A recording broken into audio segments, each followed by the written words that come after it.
Moș Pribeagă, în sacul tău trebuie să am și eu un cadou, ei cât de cât, că te-am așteptat atât.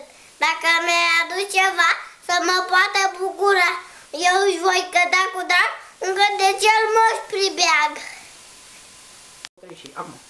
Ninge cu fulgi mare afară, sanea ca vântul zboară, este frig și lunecuș, eu mă duc la săniuș. Moș Crăciun. Cum e? Crăciun. Stai. Zi.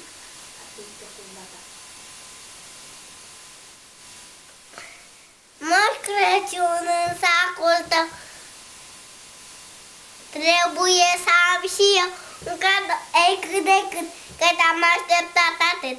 Dacă mi-ai adus ceva, să mă poată bucura, eu își voi căda cu dragul cădecel Moș Pribeagă.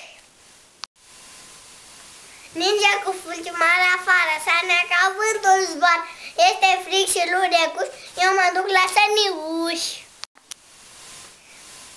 Cum e? Spune-ne, măfule dragă, de unde vii cu atâta bunătăți? Bunătăți. Nu mai știi. Nu mai știi.